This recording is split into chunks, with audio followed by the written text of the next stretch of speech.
Welcome, motocross fans. Only 2 rounds to Soil Pro Motocross Championship, sanctioned by AMA Pro Racing. For the second time this year, we're going to Fox Raceway, track in Southern California. Also hosted our season opener. But things have changed in a way since then, or have they? Because when we left Fox Raceway at the opener, Jett Lawrence left the race as the race winner and the series points leader, and now he's back in that position. He just took the points lead away from Justin Cooper. Probably the best ride Jett's put in all year was at our last race, 7 days in Indiana. I'll swing it to you, Jeff Emig. It has been a back and forth all year, Jett versus Justin. Suddenly things not looking so good for Justin Cooper. He probably had his worst day. Jett just had his best. Is there any chance that Justin Cooper over these final 2 rounds gets back in this, or at the coronation of Jett Lawrence in delivery here?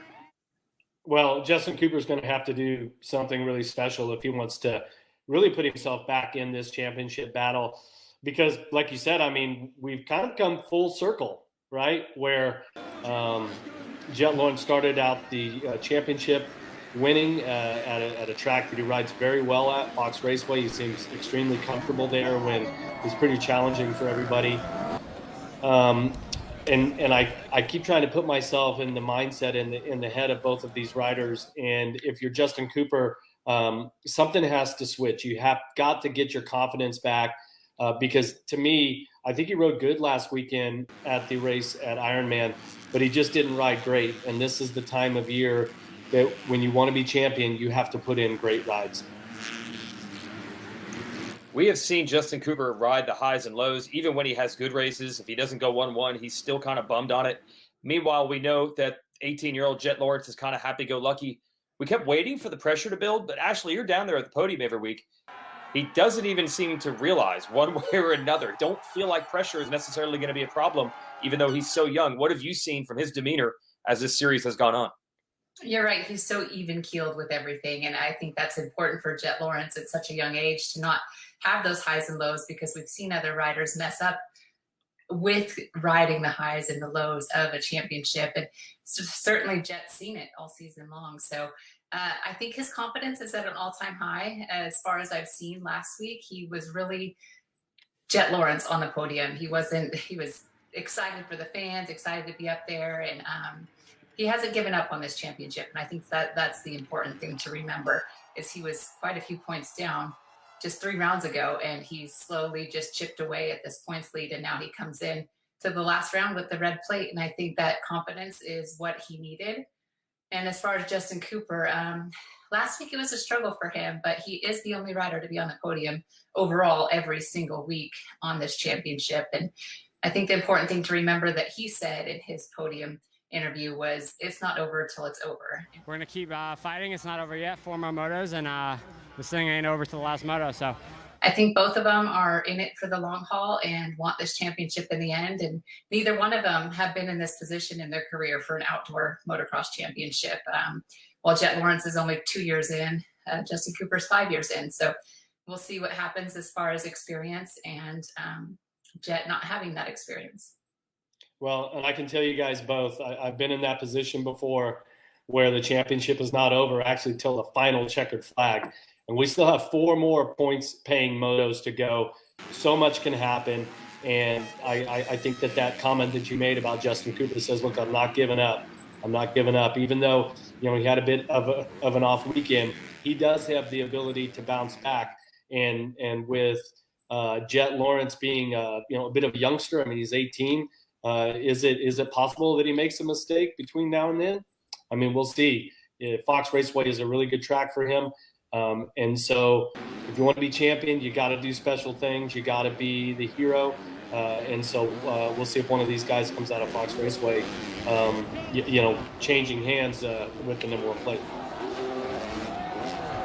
Yeah, and we've definitely seen in what is now called the 250 class, or what used to be the 125 division. Jeff, you're on the receiving end at times of good fortune. I remember back at this track about 10 years ago, Christophe Pourcel had the title completely in hand, and then he crashed in the first moto of the day and broke his arm, and that was the end. And Trey Canard came from second to first to win the title. A really close championship between Marvin Musquin and Jeremy Martin in 2015, and Musquin's bike broke in the first moto. We never really had the showdown we expected. So if Jett has a problem, there is probably no rider better equipped to take advantage than Justin, who pretty much never has bad days. So it'll be interesting to have that dynamic at play. But Jett sure seems so far to be able to avoid overthinking it. He told me the starts, which were bad mid-season, it turned around because he just stopped thinking about it. He just went to the line and did whatever, and it worked instead of overanalyzing it.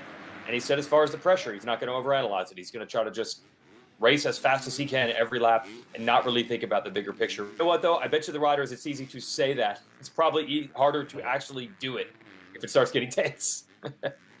Yeah. And I wonder if that's what hasn't been going on with Justin Cooper, is he just started thinking too much. You know, you can't think, you just have to let instincts do their work. Just get out there and just ride on your instincts and give it your best. And when you have the points lead, you have something to protect. And when you don't, it's like, well, I'm not in the points lead anyway, I can just go for it. But now things have switched. So we'll see if that mindset for Jett Lawrence changes, because now he's the points leader and he has something to lose. I mean, it's so hard to really put into words what these championship battles are like when you're actually living it, because you just can't think too far ahead, and you have to stay in the moment. And it seems like so far Jett Lawrence has done the best at staying in the moment and not thinking any further ahead than the next turn or the next lap, the checkered flag. He's not thinking about the final race. When we get to Hangtown, he's thinking about what is directly in front of him. And I wonder if that wasn't, that thinking too far ahead isn't what Justin Cooper got caught up in. Yeah, that's a great point, because as Ashley said 3-4 rounds ago, it looked like it was all going Cooper's way. Jett was struggling, and he never let it get too far off the rails. He just kept keeping on. And then when Jett started to find his flow again, he was still in position to get this points lead instead of having fallen too far off the back. Let's talk 450 class here. There is a chance we're going to crown a champion this weekend. Dylan Ferrandis basically match Ken Roczen on points, and he'll wrap up the title. Eli Tomac does have an outside mathematical chance, but it's looking very good for Ferrandis.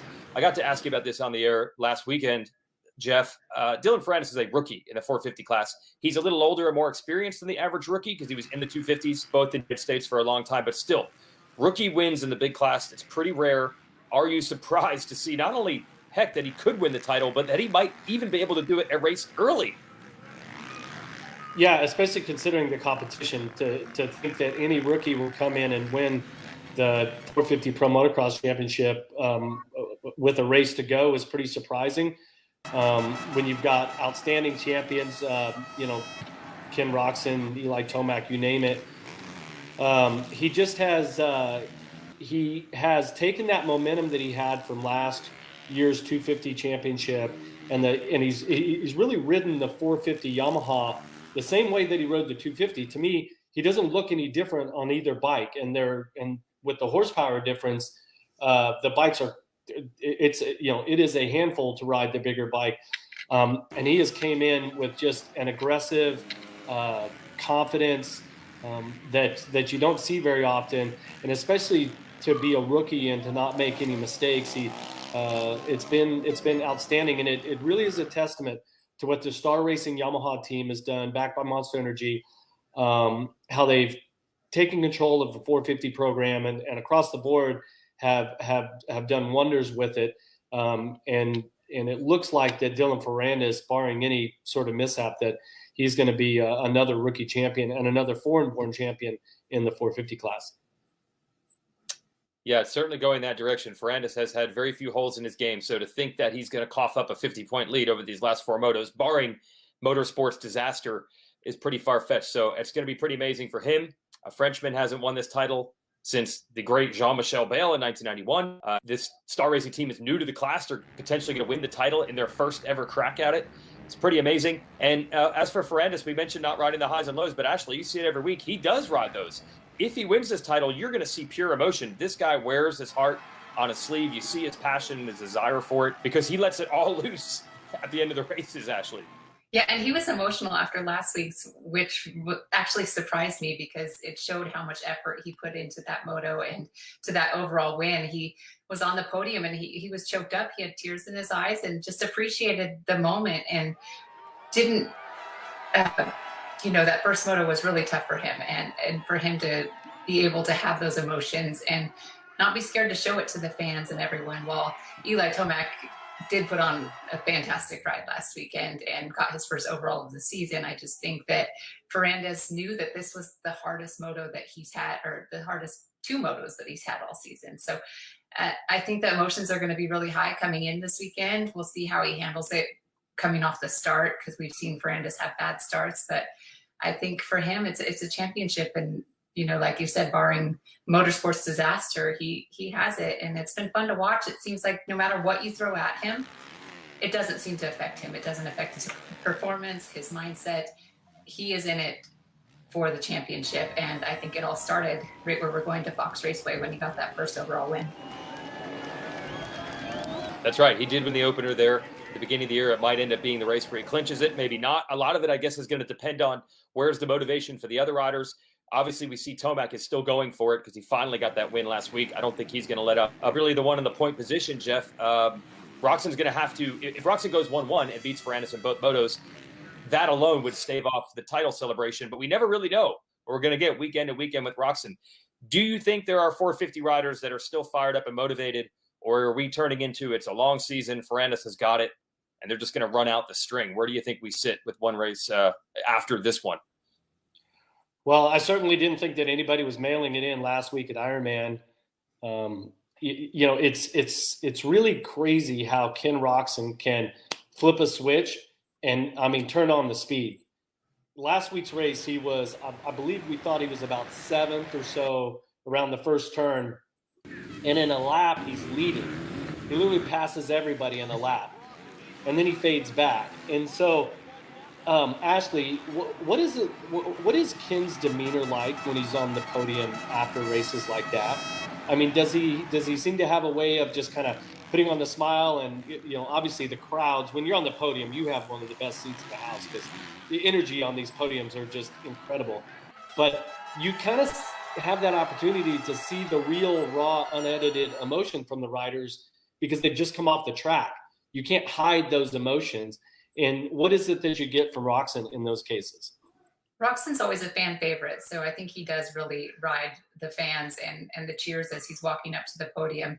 And he seems to keep this mindset that he's had all season long, even dating back to Supercross, where he isn't going to, I know it sounds repetitive, but take those moments where he gets a win and live on top of the world. And then those moments where he doesn't have his best ride, like last weekend, just finishing off the podium. Yes, he was frustrated with his ride, but there was a lot of stuff that he was happy with too. So it's been the same every single week, whether it's an overall win or 4th place just off the podium like we saw last week. I think the one time that maybe he had a little more emotion about it in a good way was probably Millville after he had that big first turn crash at DNF in the first moto and came back to win that second moto. I think that was probably the one moment that he was really, really happy about it. Other than that, he's just focused on the next race.